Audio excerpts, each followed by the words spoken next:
Hello, Big Mood. Wow. Howdy, how are y'all? I love the energy. I just want to say, I love you.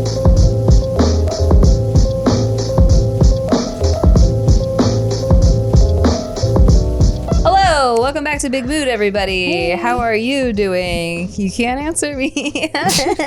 They're answering right in now. the comments. I can hear them. Yes. Them. Well, you will hear them in a second Yep. because this episode we took your voicemails again. But first, who do we have today? Today we have Tiffany and Jessica and Nikki. We are missing Gina, but she's here. She's This is her house. Room. She's being just, lazy. being quarantined. Yeah. Just for safety. She does For her personality. We need to quarantine that personality every once in a while. You could tell which episodes were filmed on the same day because she's not here. Gina's not in this one block of episodes. She's not gone for this amount of. It's not like months that she didn't have a burgundy or black outfit. Yeah, so we kicked her out. She of didn't this have outfit. a black. She didn't have another black shirt to match. Gina, there's one thing about Gina. She does not have doesn't any have black. any no black black shirts. in her wardrobe ever. This is not Gina's shirt, by the way. This is not. I did not pull this out of her closet 10 minutes She ago. literally did not. Nope. Well, as I mentioned previously, for our 100th episode, we had taken voicemails from all of you. And if you want to submit your own voicemail, you can come to our Instagram because every now and then we ask for prompts and stuff from you. So sometimes it's submissions via email, sometimes it's your dating profiles, and sometimes it's your voicemails because we like to hear your pretty voice. It just makes it more real for us is what we we get to hear realize you. is that, you know, talking to a camera is one thing, but then actually like hearing from you and realizing like, oh, they're like real individual peoples out there listening is really nice. Humans, actual humans. Not actual just human bots. beings. It made us emotional on our last did. voicemail episode. If you want to go back and revisit it, it Our was our 100th. 100th episode. So in it, we said we would do another one, and we are. And we asked this time if you would leave us voicemails asking for either advice, if you ask us any advice question, or something that you would think would benefit other people to know. Like maybe you have a piece of advice that you'd like to share. So we selected some. We haven't listened to these yet. We read selected some them Google from- transcripts, and they are very messed up. I just looked to see how long the Google transcript was, and if it was longer than a sentence, I was like, I picked it, I think. Okay. Yeah, so That's a good criteria. I just wanted something with some meat. First message. Hello, Big Mood. wow. Howdy, how are y'all? I love the I like energy. that. I just want to say, I love you. Yay. So We much. love you. Y'all, I'm a dumb guy. I'm just like the dumbest of dumb guys, and y'all have taught me how to treat a woman very above average. I don't want to say I'm the perfect guy.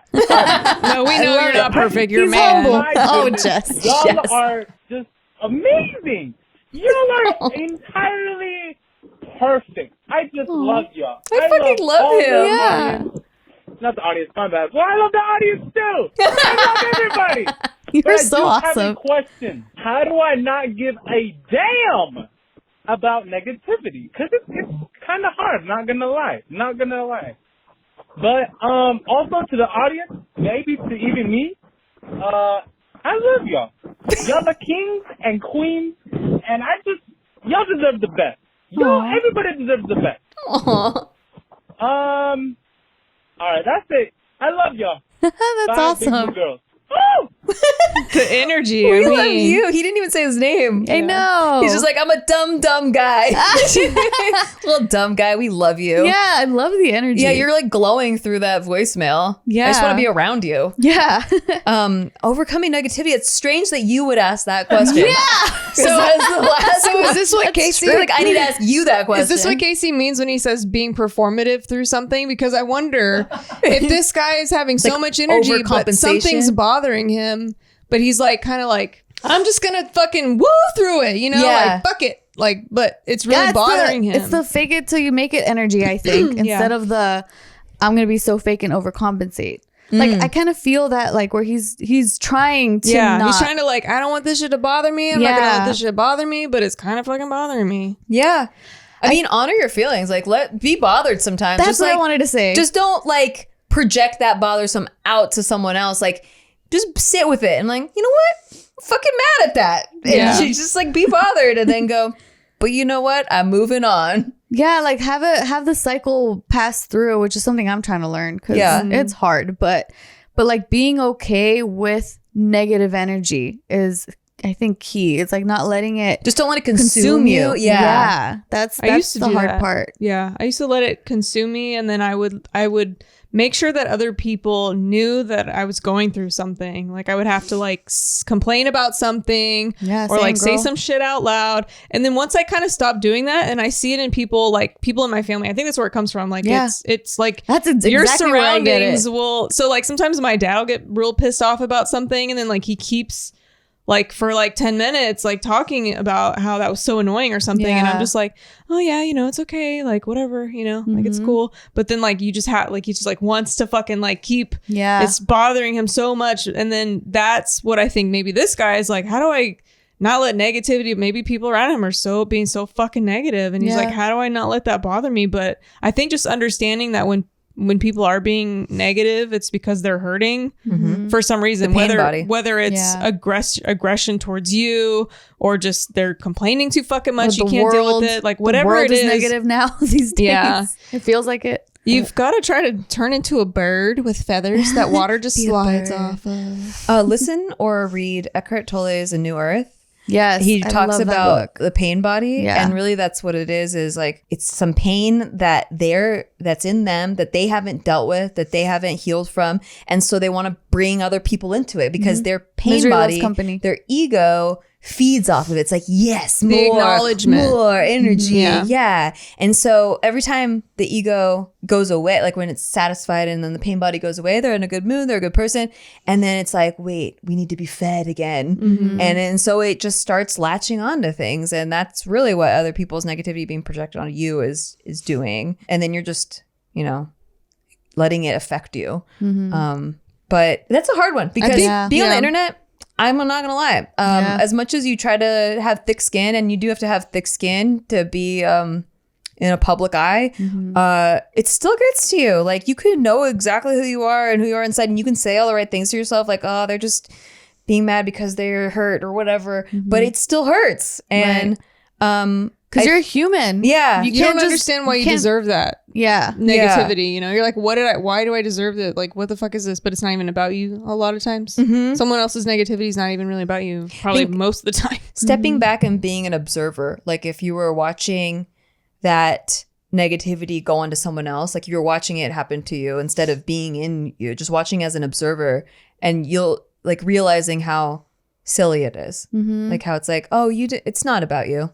You don't need to take that on. That's mostly what Eckhart Tolle's lesson is like stepping away, like kind of zooming outside of your body, even outside of yourself. It's like just totally outside of yourself. You aren't your ego. Like being literally enlightened is like being awakened to the fact that you like your consciousness is different. You're not your identity.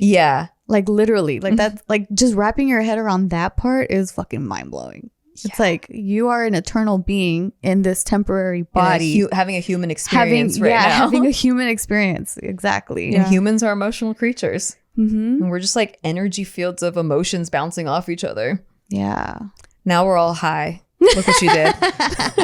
All right. Well, you sound like a very happy person, and that's also a target for people who are unhappy. Oh, true. Yeah. That they're like, why do you get to be happy? Fuck you. But also make sure that you're being genuinely happy, because you could also be like avoiding your own pain, that's why that was the first thing I wanted to say was being okay with the negativity is key, because if you're just like, oh, this is affecting me and I don't want it to affect me, like I want to avoid it, I want to run away from it, build up inside. You're only gonna hurt yourself even more. The body keeps the score. Yeah, girl, preach. Another great book. We like to read on this show. We read. I don't know. I just as a final thought, I think everyone like gets to a point sometimes where they just like, I don't want my life to be hard, and it's like it just doesn't work like that. So you have to get used to like the cycles of like today's a bad day, but then tomorrow's going to be a good day. Today this person was negative, but maybe I'm in control in some sort of way where I can like fix it or get away from it, or just like nothing's permanent, everything's temporary. Every position in life's temporary. And it's like not. Mark Manson says, like I think he's the one that says like you just gotta pick which Oh yeah, pick the struggle. Pain? Yeah, the struggle. Yeah, pick the shit sandwich you're willing to eat. Yeah. Pick your problems. Everyone has problems. You're going to have better problems. And all you want to do is keep upgrading your problems. So you have the better problems. Also a stoicism perspective of that is like, do you hear about that the farmer story, the farmer fable of where like, his prized horse leaves and the town's like, oh, that's terrible news. And the farmer's like, maybe so. And then the prized horse comes back with a pack of wild horses. So he has all these wild, rare horses, and everyone's like, wow, what great luck. And he's like, maybe so. And then his son falls off one of the wild horses while trying to train them. So they're like, oh, that's terrible. And he's like, maybe so.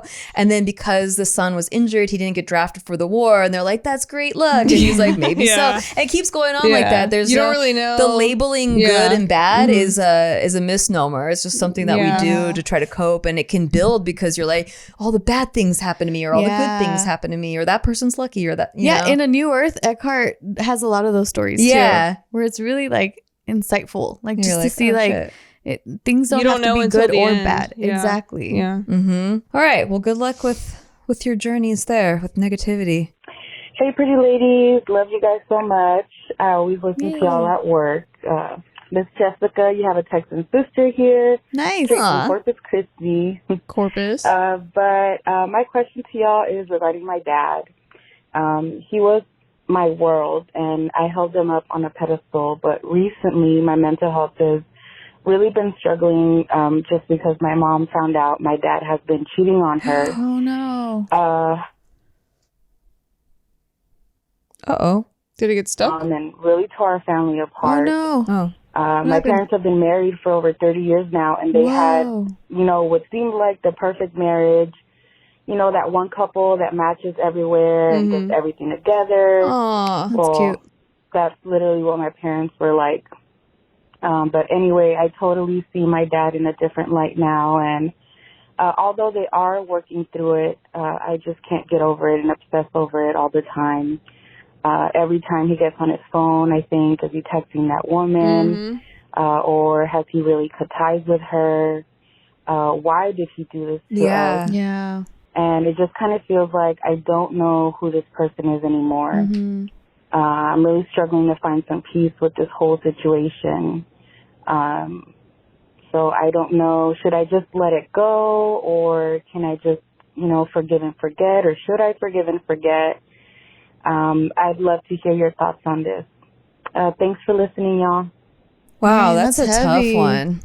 Yeah. I mean, because you should 1000% honor your feelings. You need a time to process it. I don't think making a decision right now, like, I need to forgive him, is going to be like the best choice, because you're feeling a lot of things, and you have every right to feeling that. You can't be fake to yourself. Yeah. You can't be fake that it doesn't bother you, or that you're just going to let it go. Like, you can't be fake about it. And then also you can't deny the fact that now you see him as a completely different person. Because what it is, I think, and I'm not an expert in any of this, but I feel like our parents are usually the people who show us how relationships operate, for good or for bad. So if you had parents that fought a lot, your version of what a romantic relationship looks like are people that fight a lot. Yeah. And for you saw your parents are like the standard, like the gold standard. Like, they are loving, they're in love, they are romantically in love, they are not sick of each other, they have what appears to be the quote unquote perfect relationship. So you learned through that you can attain that. You could have a fairy book love story, and you went on with those being your beliefs that you can find true love. And now what has happened is that has been shattered. Yeah. That version of what they had in your mind has been shattered.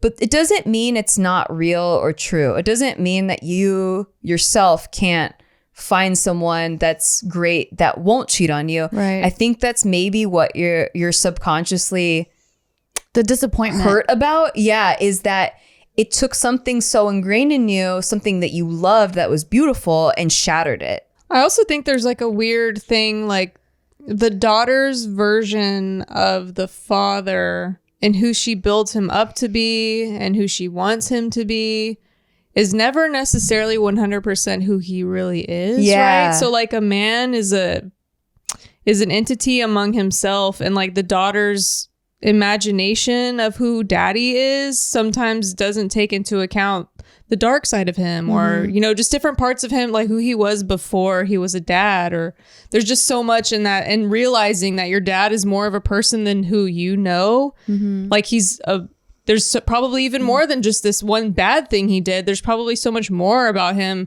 He's been alive for so many more years before you were even a thought. So like I've been struggling with this sometimes too. I'm like, wow, like just really think like who was my dad? Like fucking 40 years, like he's 70 almost. I'm like, who was he? I've only been alive for 30 years. Like who was he that whole time before I was even in existence? Like these are whole people with whole thoughts and problems and issues. And like as a daughter, you don't really ever get inside of your dad's head exactly to know, like you could try to have conversations with them. He might be the type that's not going to talk to you about fully what really happened or help you get any type of closure on this situation. Like I don't know how he is. I hope that he would be willing to talk to you about it as a part of his amends, but if he doesn't, that's just, I definitely don't think you should try to be fake with yourself, but I also don't feel like you have to let go of like being the daughter to this father that you loved. Like maybe if you can try to separate in your mind a little bit, like he is still dad. He's still the man that loves father. You. Yeah. But then also he's just a man. He is a man. He's just a man. A man is fallible. I can see her struggle. Definitely. I mean, this is a really difficult situation because then she's also thinking of it from her mom's perspective, where it's she's like looking at when he's on his phone all the time. Like she's turning into like the girlfriend who's like, are you cheating again? You know, like, that's tough. I kind of relate a little bit to that aspect of it. Like with my own dad, for example, like, you know, the last time that we had a conversation was our very first fight and probably ever, because he's been missing for a few years now. And like that fight really knocked him off the pedestal for me. Because like I had such respect for him, like so much respect for him, and then seeing like his real flaws and like his true identity, or like a different side of him that I had never seen before, just completely shattered the image of him in my mind. And so that was really hard for me to deal with. And then also not having closure either, because of the fact that now he's missing and I can't really repair that. But the part about being like the girlfriend part, so like the fight that we had was about his alcoholism. Like he couldn't stay sober the last time that we saw him, and that was something that I just couldn't understand. And like I couldn't empathize with the fact that he had an addiction, and like trying to empathize, like really try to understand him. So I was coming at it from like a spoiled little kid, where it's like, but dad, you can't do this one thing for me, you know, like and like trying to like catch him, like, oh, you're drinking again, like behind my back. And like it just, that's what led to that argument. Because it was hard for me to see him as a flawed person and like a whole person. And you didn't want to also, like, whether or not you do understand how addiction works, it's almost like you couldn't connect the fact that your dad had that problem. So you're just taking it maybe personal or something like, too. Like addiction doesn't really work like that. Exactly. Like I just felt like, do you not love me enough to like put this aside? Like it was coming from a very selfish perspective. And channeling into that part where like now I can't trust him, or like I wasn't able to trust him for the rest of that trip. And then I didn't speak to him for a long time, and like even before he went missing. And it's just like all that like complicated emotions, because I'm like, you know, I thought you were better than this, and then like you really got knocked down from the pedestal. I got really disappointed in seeing like who you really are, and like all this stuff, right? Not anywhere near close to like her situation, but like a tiny little sliver of like I can relate to that. And it's very it's really complicated. It's a lot of mixed emotions, because like obviously she loves her dad, obviously she respects him in so many other different aspects, but then like discovering that he's a completely different person than from what you saw and like what you knew, it feels like being lied to. I mean, because she said they were like his mom, like her mom and her dad would be the type to like go out in matching outfits and like be really cute, and then so that's just like, it's like if Steve cheated on me. I would be like, what the fuck? Because like is this real life? Would never ever think, like I've never even had an inkling of any mistrust. Is it scary to know that that's still possible? Like you've only been married for this many years, but what about in another 20 years? It could still even happen. It's something where you feel like he's the first guy that's made me feel like I don't have to worry about that. And I bet her mom felt the same way about him, because he was so involved. And it's like you don't dream of a guy like that. That like reciprocates love for you and would never do anything to be unloyal to you or disloyal to you. Yeah. And then I mean, I can feel all your emotions and what you're going through that voicemail, because I'm putting myself in your shoes, and I don't know how I would feel like if to see your dad that way and to have that view shattered is like, can you trust anyone then? Exactly. Because if this like guy that was so perfect and like someone that you would always dream of getting is like still flawed, you're like, man, you just have to roll the dice then, I guess. Yeah, I think. Sorry. Well, I think a thing that I feel coming up in me, feeling like if I could stand in her shoes at all, is like, how do I still hold my, because she's like, she wants to just like get it over with, right? Like, should I just let it go? Should I just whatever? Like, because she just wants to still be cool with him and like have her dad and like not be so worried about all this shit. But I think it's okay to have two things happen at the same time, that you're upset with him, but that you still love him and you can still enjoy your time with it, because he's your dad and he's not going to be here that long. It's not like your boyfriend that, you know, you could just kick him to the curb. Like, this is your dad. He's still a very important person in your life. He does need to like answer for what he did or whatever, but not to where like you can still be his daughter. You can still love him, and then you can still like work through this with the family. Like, you don't have to let it go. Like, but you can, you know, like at the same time being mad, you could still be his daughter and like go out to dinner and like whatever the fuck, you know, like still enjoy him. Yeah, I hope that still make him answer for it and still. Maybe it's too raw right now to have the conversation, but I hope that one day you guys are able to talk about it one-on-one, and maybe he can like fill in those gaps for you. Yeah, I think that's the part. It does feel shocking. Yeah. Earth shattering, shocking. Like, what the fuck? How does this even happen? Maybe there's something that there's no excuse for it, but maybe he can at least help you understand how he got to that place. Exactly. Kitty. Oh my god, Nibbler is He's upset. giving his 2 cents too. Nibbler's Like, pissed. I would never. Yeah, I really hope that you get some healing with that, because that's really heavy. I Keep your head recommend maybe speaking to a therapist about it, because it's such a like heavy thing to go through, especially to unpack on your own. And luckily, I'm sure you have your family that's also going through it together. But I feel like guidance from an outside perspective, a professional, would be really helpful. Yeah, because you don't want to just eat it and like never really fully process it. They can give you some tools too, because they're really, I mean, that's what they do, is like study all of that relationship stuff. Get a specialist that specializes in either relationships or family. Family therapy. All right, your mom is getting help too, because that's earth-shattering. Sending love and healing to you. All right, so now I want to take a quick second to talk about Ritual, our sponsor. They have these amazing vitamins that I'm a huge fan of. I've been taking their prenatals for a long time.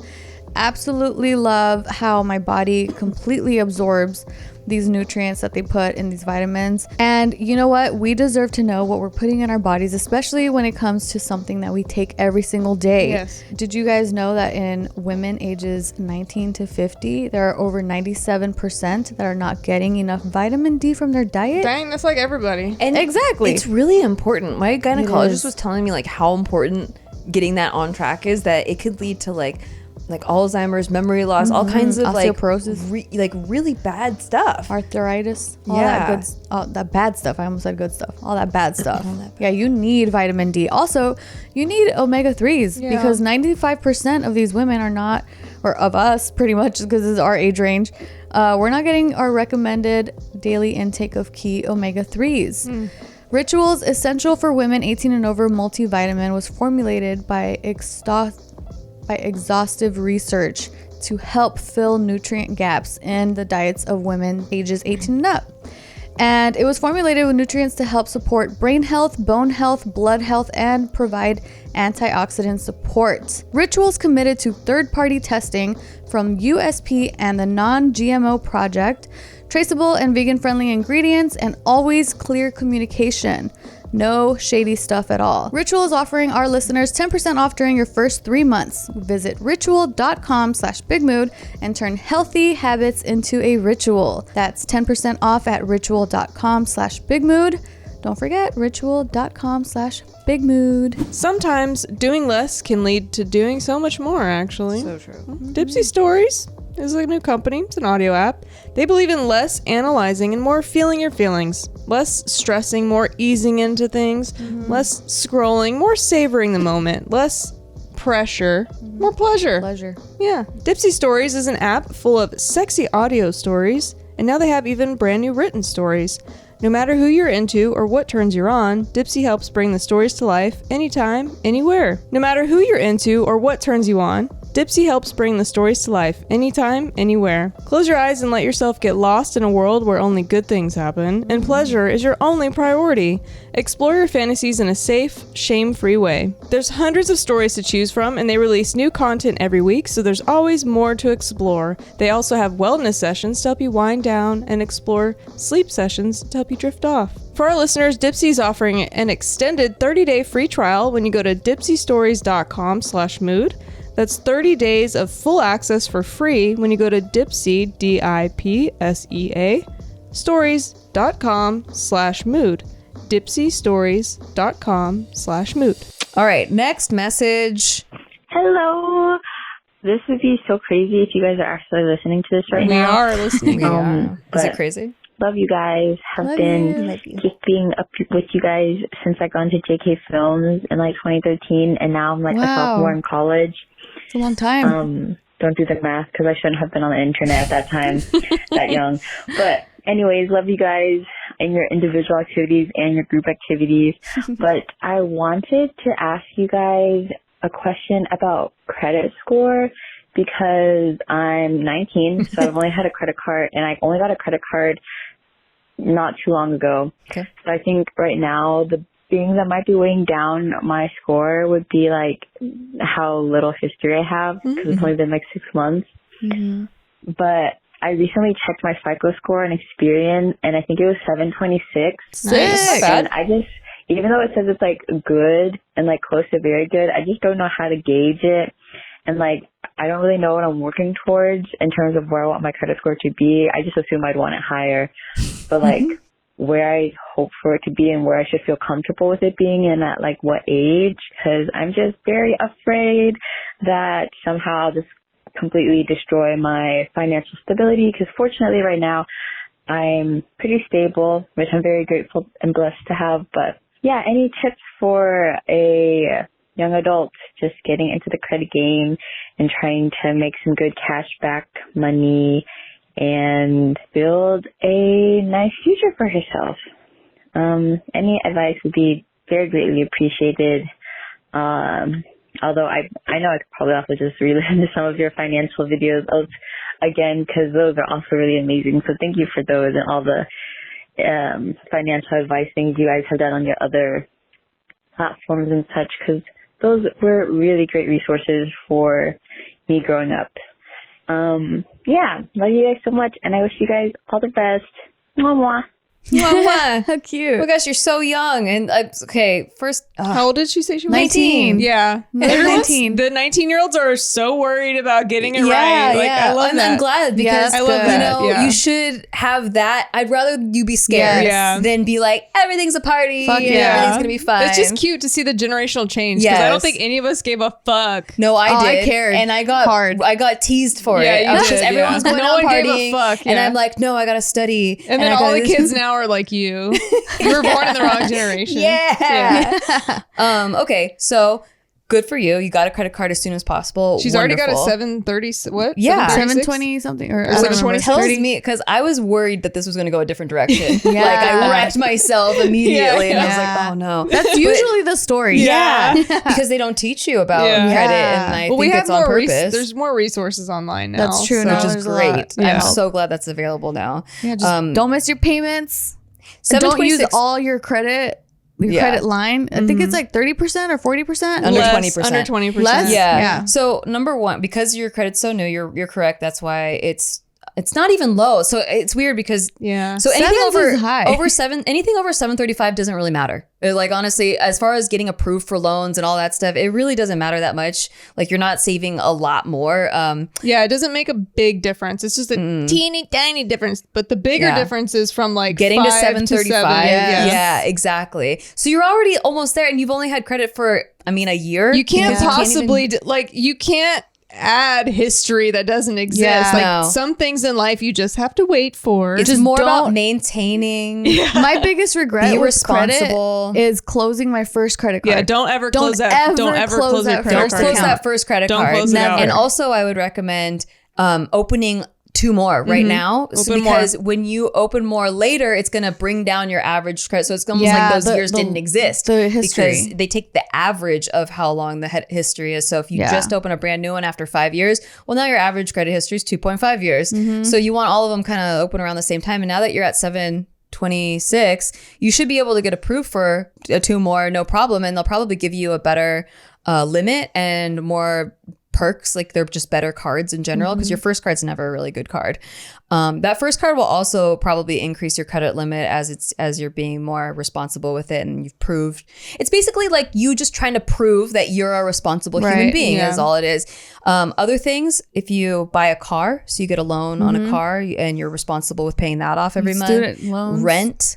I don't know. Does student loans Yeah, get student loans I've never affect your had one, credit. so I don't know. Yeah. So yeah, student loans. Any Rent doesn't go on your credit No. It doesn't? score unless you don't pay it. Then it's so you don't get the positive. It's only a negative. just pay it on If time so you don't yeah. wreck it. So She's you worried don't about get wrecking it. herself. Yeah. Yeah. It's very simple. It's literally just pay everything on time. And to Yeah. do that, I think how people get wrecked is when they're like, "Oh, well, I have a $15,000 credit limit," and so they spend as if they have $15,000 Yeah. in the bank. Don't do that. That is not what you have. No, you don't. Just Spend what put you have. things that you would normally pay for in cash on your credit card. So Mm-hmm. your groceries, your utility bills, like things that you have the cash for, and then you pay it off every 2 weeks. Pay off your balance every 2 weeks. You could put And you auto won't pay payment interest on that way either. exactly. Yeah. You don't pay interest, and every 2 weeks is when like the FICO score updates. So you can do it auto and pay your balance off every month, and that's fine.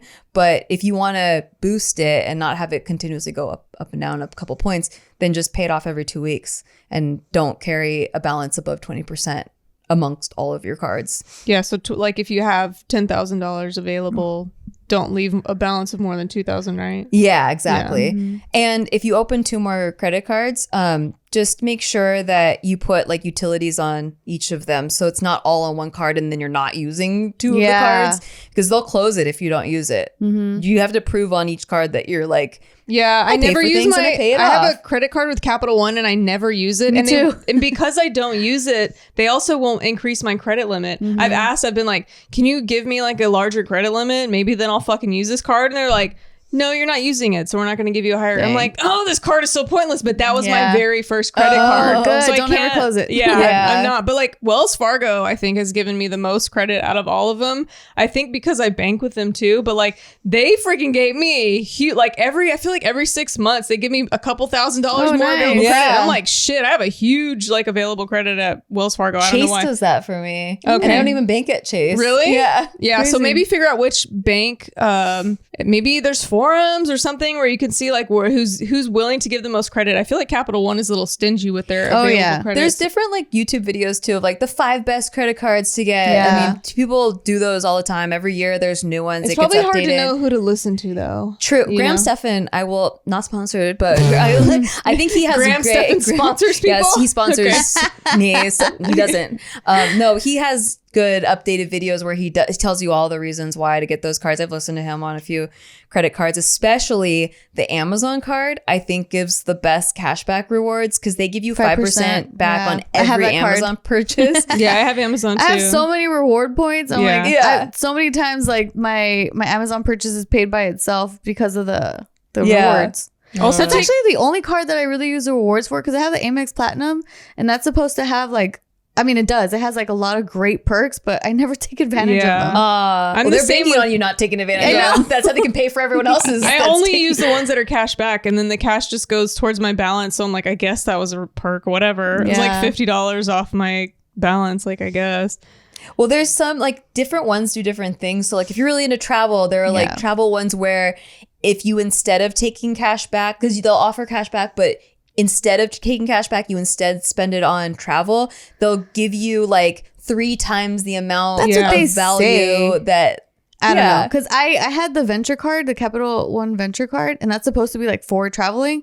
I don't know what was happening because I also wasn't like fully paying attention. So don't really like take what I say with a grain of salt. Watch Graham Stefan. Yeah, do that. Because I was getting like 5 times the points or whatever for like a certain amount of time. And I'm like, where are these points? Like, how come I can't still, like I've had that card for so many years. Yeah. I would use it a lot and I couldn't fucking book anything. Like I couldn't get a plane ticket where I'm like, this is bullshit. So I stopped using it. Well, this is a bad review for Capital One Venture. Yeah, that's what I'm saying. Where I'm like, I don't believe them. But I got a lot of points on my... I don't know what I was doing wrong.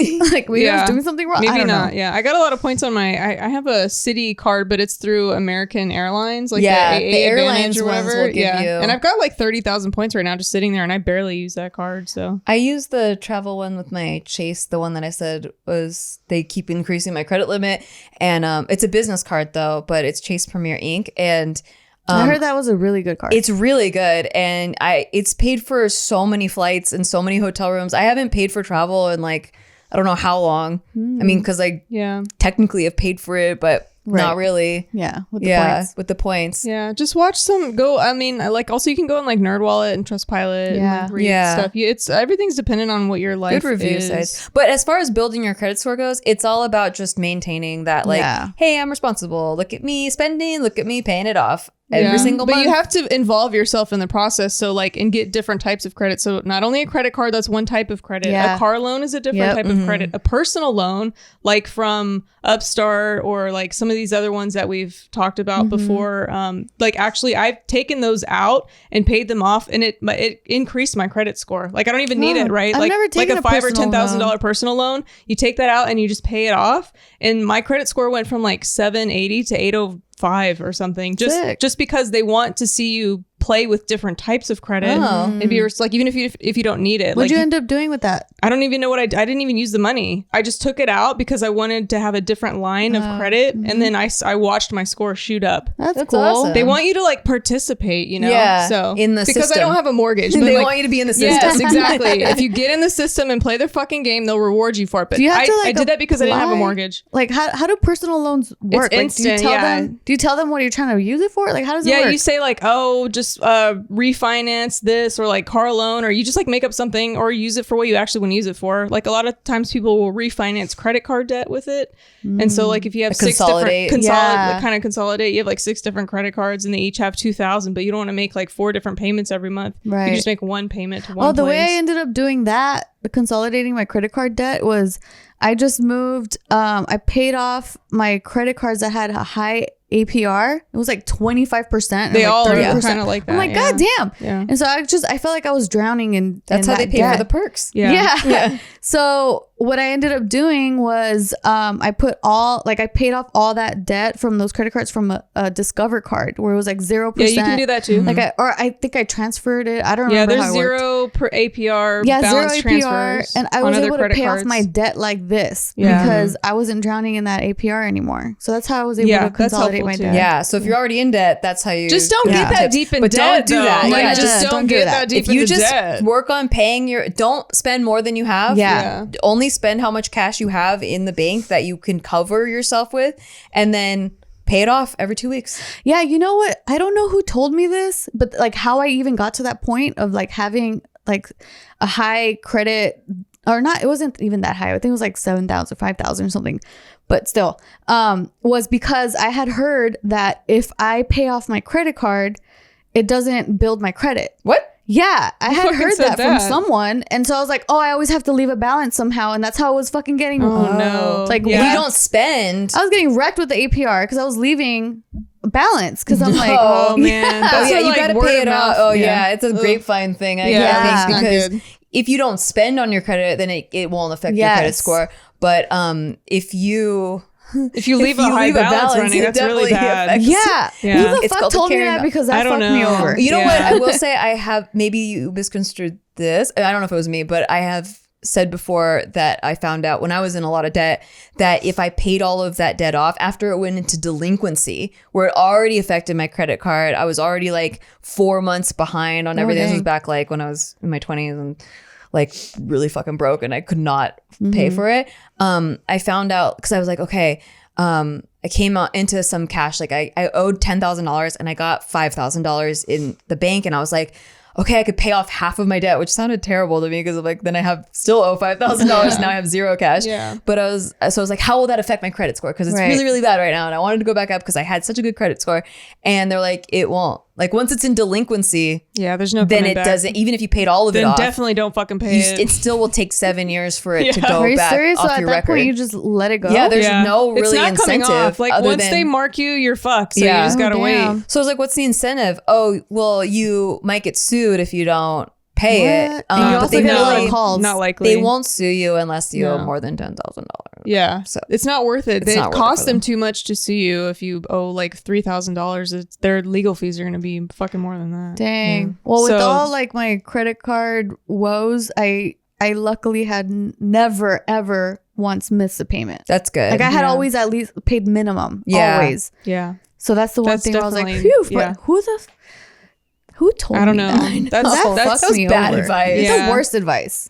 Like the worst. But now so many people have access to just type in like, how to use a credit card or how to build credit. So I feel like they still don't look into it. Like in a lot of places, if you're just not aware, you just think it's free money. Like it shocked me to hear that, but I think it was Joe, like that Joe Tsukawa came on our other podcast a couple years ago, and we talked about credit, and he said that his backstory was that he just thought he had all this free money and he would just spend it like it was just like free money in the ether. And so he got into like massive amounts of debt because he just didn't know that like that's how they get you is by the interest rates and like that you're never going to pay it off. Yeah, exactly. And he also, I think, lied about how much income he was making so he could get even more of a limit. And so he was literally spending money he could never pay off. I think you could put that you make literally anything as long as it doesn't go over 6 figures. So if you make 50,000, you could just say you make 75,000. They don't really check it. Like once you hit 6 figures, they're gonna be like, we need a tax return. Okay, we don't believe you. Yeah, I'm like, why? What's the point of that then? They're not even gonna double check. I think no one really knows that. That's weird. So it's just maybe because they're like, well, if you're lying, you're fucking yourself over. Yeah, anyway. you're gonna be deep in debt. It's not our fault. Like we want you to be in debt. But then they don't want it to be so much debt that then they'll never get paid. Yeah. That's true. It's a balancing act. All right. It sounds like you're doing well though. So good luck out there. Yeah, you'll be fine. Don't worry about it. You're going to be fine. Yeah.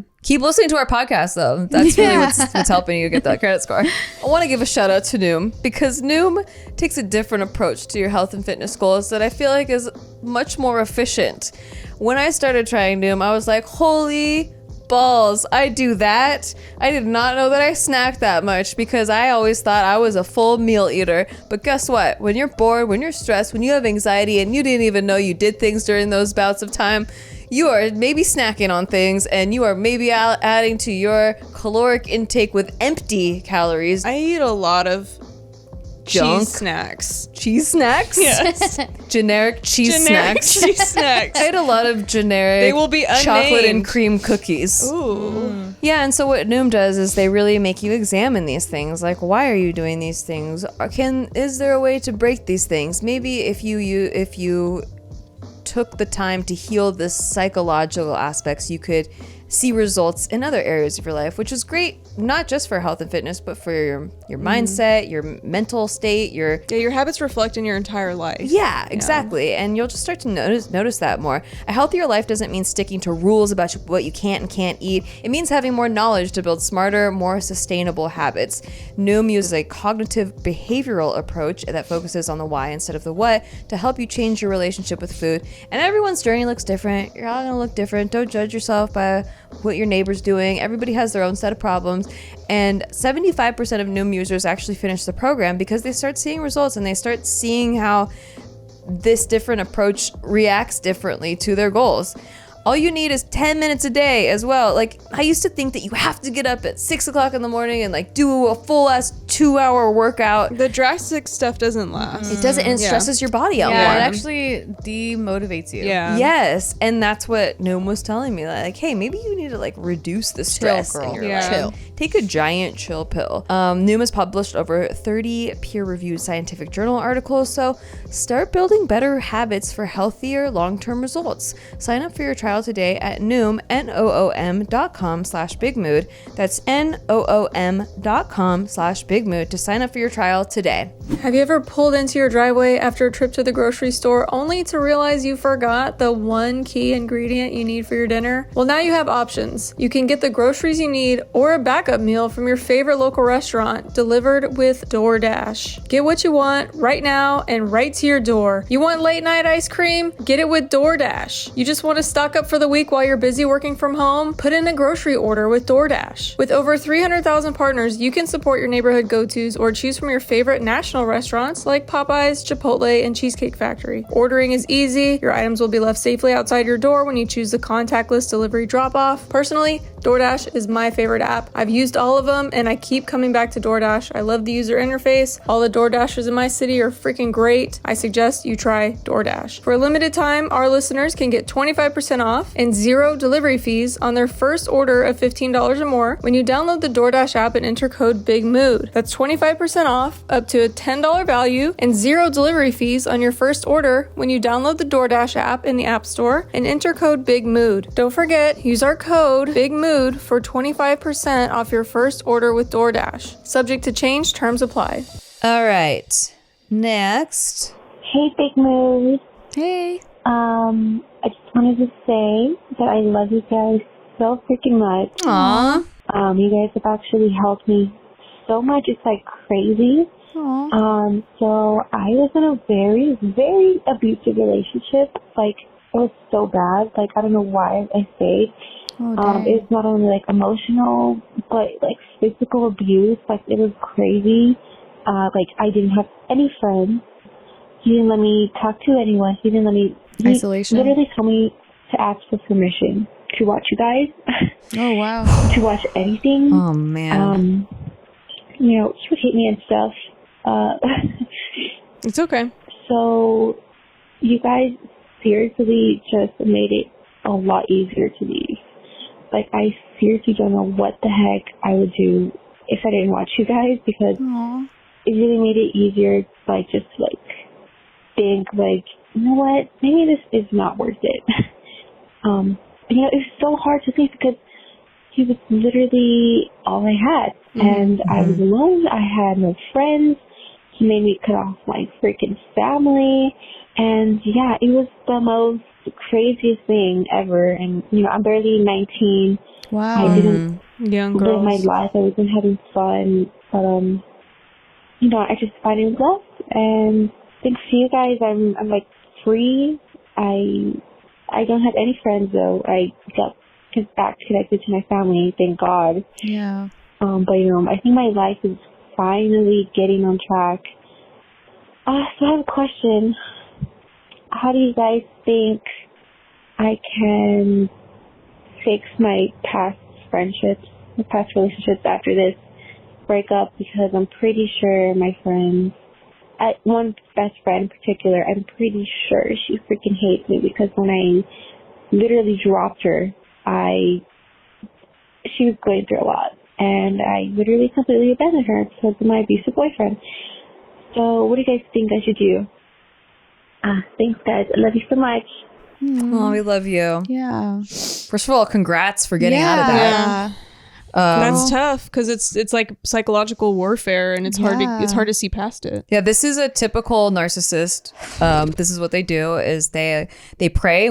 They prey on weaker. Not weaker. No. Sorry, that's that's the bad word. No, yeah, because it's actually they prey on strong women. Yeah, like, and they kind of find joy in breaking them down and getting them to be compliant. That's the part of the game. Right? Yeah, that's part of the game because it's not a challenge if it's just some like. You know, but if you don't know that, then you're kind of naive. Like if you don't know the signs, naive is the better term for it. It's not weakness. You're not a weak person. It's just they prey on people who are trusting and are giving, and that they can slowly, I bet they love bombed you in the beginning and they made you feel really special. Like they don't like anybody, they like you.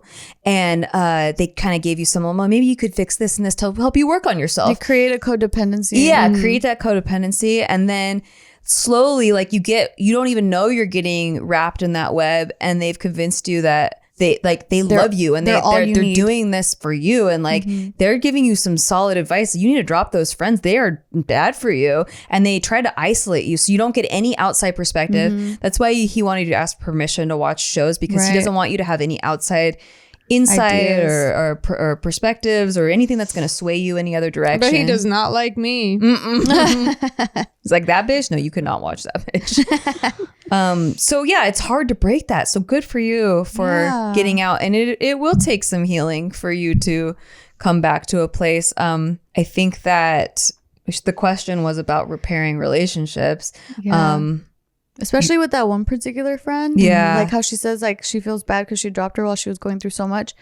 I can see like how that's really like it puts you in a place where you're like, fuck, I fucked up so hard. Like, would they even take me back? But also, I think have some grace with yourself, because you are going through some crazy shit yourself. You know, like I'm sure your friend can understand that level of like, well, you know, you got isolated. You were in a very physically abusive relationship, emotionally abusive relationship. So like I'm sure depending on like the type of person that this particular friend is, like a reasonable person would be understanding of that situation. The kind of friends that you want in your life are the kind of friends that when you come and say, look, I don't know what the fuck was going on. I don't know how I got in that situation. I regret dropping you. I regret like, and you can like, say sorry. Yeah. Like and apologize. And then understanding like if she doesn't want to be your friend, even after explaining like, I'm so sorry. Like this is what I was going through. I was not a good friend, but you mean so much to me. If she did, if she still doesn't want to be your friend, then like maybe it's just not a good match. But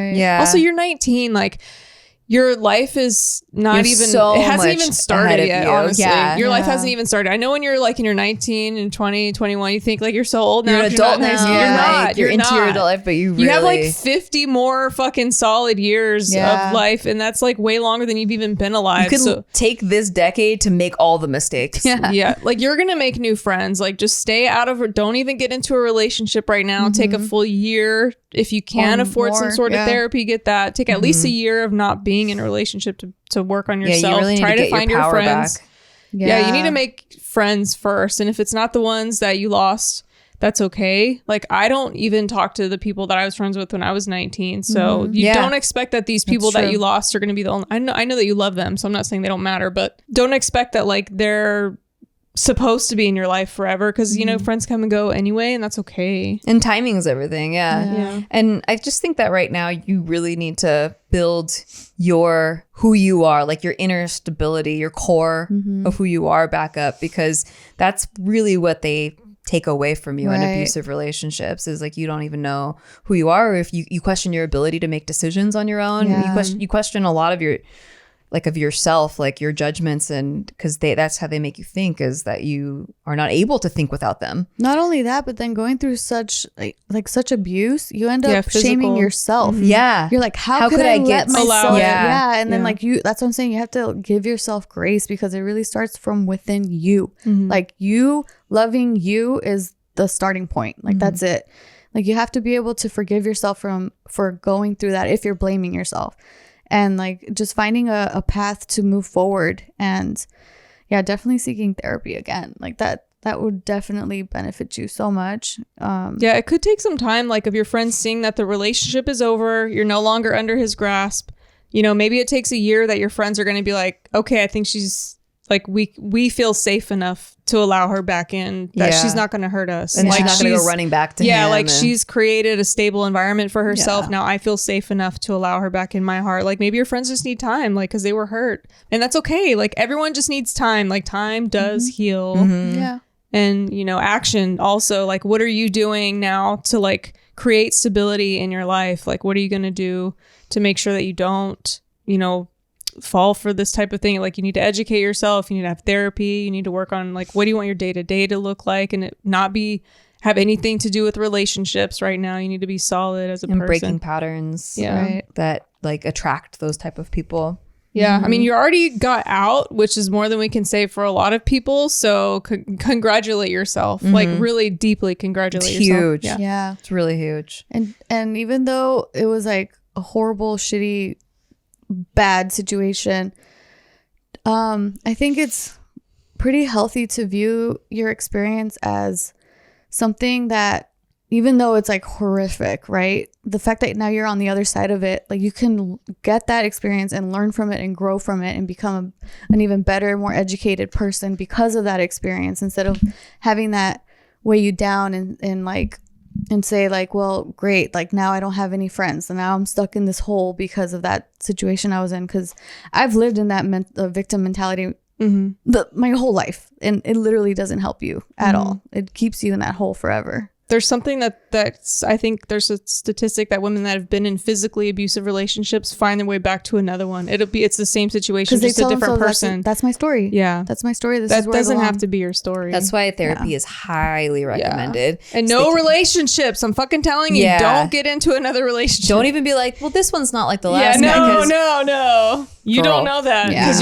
you're not stable enough to know that. You really need to build this foundation first in yourself before, so you're like a rock that can't be swayed. Yeah. Yeah. Well, good luck and congrats. Yeah. Good luck. We love you. We have time for one more, but we will be doing this in the future. So if you want to. Yeah, this is fun. Yeah. If you want to call in. It is fun to hear people. I love it. I love hearing everyone. And I like feel your energies, like different flavors. Yeah, you can feel their personalities through their voice. Like you can like sense who they are just for like the tiny little snippet and like connect with you guys through your voice. I love it. I love it too. Okay, last one. But follow our Instagram if you want to participate in future episodes. Hey, so I just wanted to say that I love y'all so much. I've been a fan since day one of y'all's podcast. Aww. I just wanted to ask y'all a question. And for more context, I'm 22 and I'm getting ready to graduate college and become an adult and things like that. And my question is, how did you guys deal with the uncertainty of whether or not you'll make it in your career? And just how did you guys deal with the overall transition of becoming an adult as a whole? Because it's definitely very scary to me not knowing like a definitive answer of whether or not I'll be successful in the future. Thank you guys. I love y'all.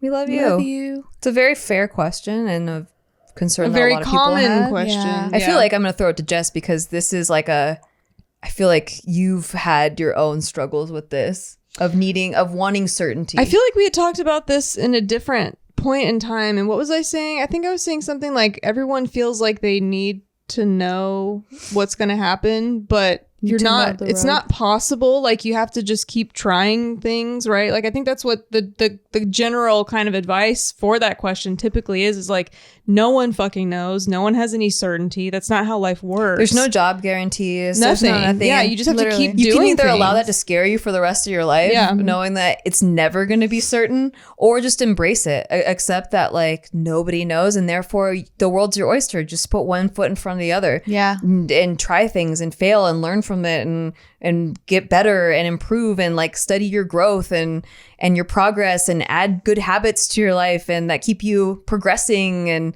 you're going to have setbacks. That's one thing that you could know for certain is there will always be setbacks and things aren't going to go the way you think. Highs and lows. Just keep game planning, reassessing, also changing things. Take a good look at your own definition of what success means. Yeah, I was just thinking key. that. And why. Yeah, why is that successful? Like, is it having lots of money in a big house?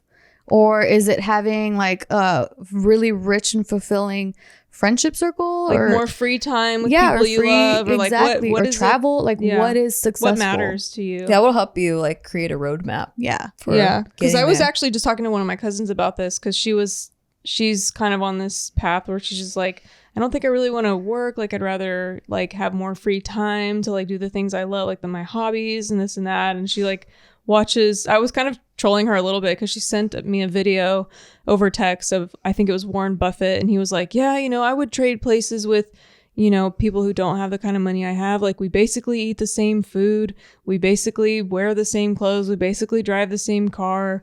And Warren Buffett, right? And then he's like, the only thing, like, I can travel better. I can hop on a private jet. There's certain things. There's that aren't options the same. and freedoms that money can buy. But he was like, at the same time, like, we're both still generally kind of the same people. Like, our lives aren't that dramatically different just because I have $1 billion and you have like 50,000. And I trolled her and I was like, rich people are always trying to tell you not to be worried about being rich because they don't want you to fucking think that, or focus on how they're hoarding all the money. But anyway, just decide like what lifestyle you're going to be okay with, because you can't necessarily have it all. So like for my cousin, she's okay with having less money, but like having more free time. Like she'll she can do van life or she can do whatever the fuck. But for me, I'm more happy. Like, I feel like, okay, so let me preface it by saying this. Everything's going to be a shit sandwich, right? So like either you're going to be struggling and not have as much money and there's going to be things you're going to have to do without. There's going to be things that you wish you could have. Or maybe you're going to work a lot more and have more money, but then the struggle there is that you have less free time. And like, so you're trading your life for something, you know, whether it's like uncertainty or possibly not knowing if you're going to make ends meet, or it's you can make ends meet, you have an excess of things but you're lacking in time or whatever. So you have to just decide which road you want to take. And like, you may not know that right away. Like, you can try the corporate 9-to-5 thing and to where you'll have excess money but less time, or you can try the fucking van life thing where you have not enough money but tons of free time to do activities and like decide what works for you. Like, I went to college, I started corporate life, I left it, came and did this for 6 years, and then went right back to it. So you don't also have to stay on the road that you decide either.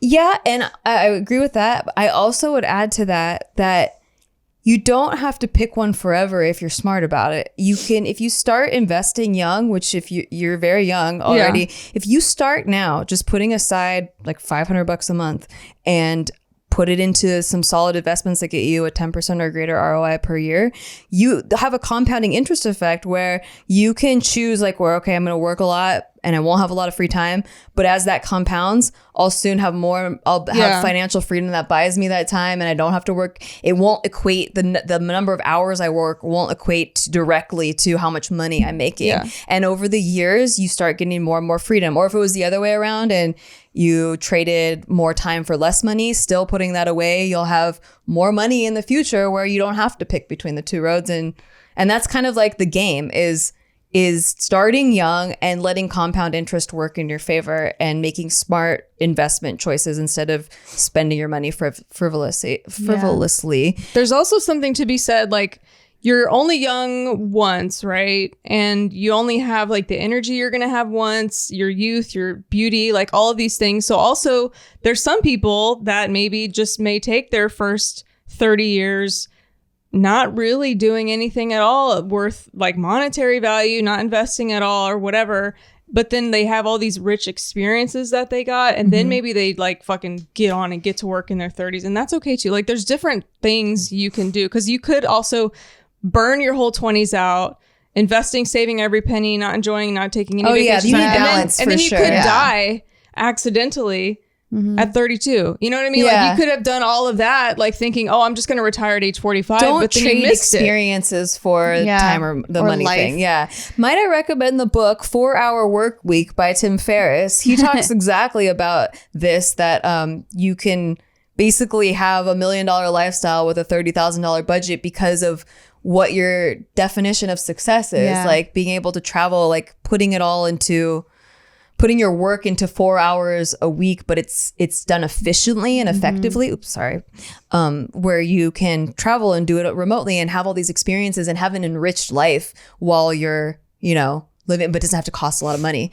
Because he talks about how like everyone saves for retirement, but those are your like worst years. Yeah, you're fucking decrepit then. Yeah, so don't do what's that. the point? Instead, take all these mini retirements where you're like living your best life, like all the things you want to do at the end, but you're doing it now and you're just doing it smarter. Yeah, exactly. It's a really interesting read. Everyone wants an answer to life, though.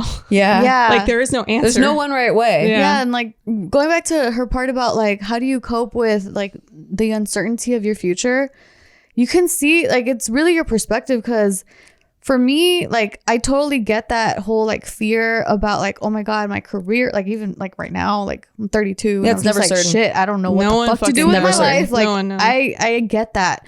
But it's also, you can view it from a different perspective where it's like, cool, like I don't know where I'm going. Like I can literally just do whatever it is that the next opportunity that arises can take me this way or that way or whatever. You don't need to know exactly where you're going. It is good to have like a guidance, and a plan for sure. But that's all that's in your control. You are not in control of anything else. No. And also reading something about that put a great perspective on it was that like nothing is certain, right? Like or permanent. You wouldn't want it to be though, because it's so boring. Imagine if you knew already how your entire life was gonna go. That's so boring. And not just that, but like stressing out to the max to make sure that that's the plan that you're following. Like those people that are just like meticulously planning every single detail of their life, because by the time they reach this age, they have to get to this point and they have to do this and achieve that, and it's just like so much depression. You forget why you even did it for. Yeah. You're not living. You're hitting the milestones, but you're not exactly. You lost the life part of it. Yeah, because you needed that to hit exactly how you planned it in your head.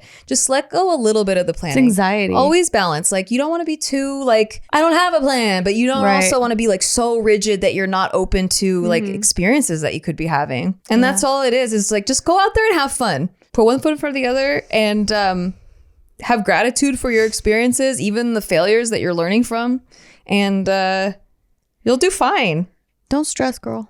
You got it. Yeah, I got that meme in my head with the dog drinking the coffee with the fire. I was like, it's fine. Yeah, it's fine. Everything's fine. Nothing's ever going to feel that great, honestly. No. Like it's just, everything's hard all the time. Don't watch the news. The news will tell you that the world's never fine. Ever. Yeah. Never. Because never going to be fine. Yeah. Never has been fine. That's how they keep readers. Yeah.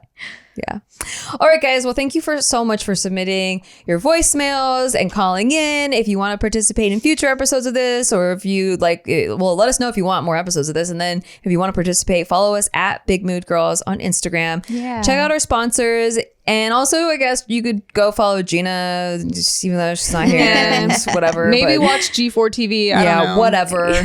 We don't care. We don't give a shit. Yeah. But like the phone number here, call it. Leave us more voicemails. I hope this helped. Like, we're not experts at any of this. No. I think the main takeaway is that nobody knows. Yeah, we're in our mid-30s, early 30s. We still don't fucking know half the shit. You just gotta chill out. Give you as much guidance as we can based on our own experiences. But even then, there's no definitive answers out there. Nothing is a guarantee. So with that in mind, go have fun out there, guys. Like, go have fun. You could die tomorrow. Just try to enjoy today. Just try to enjoy today. Okay, turn it off now. You could die tomorrow. Bye. We love you. Bye. Bye.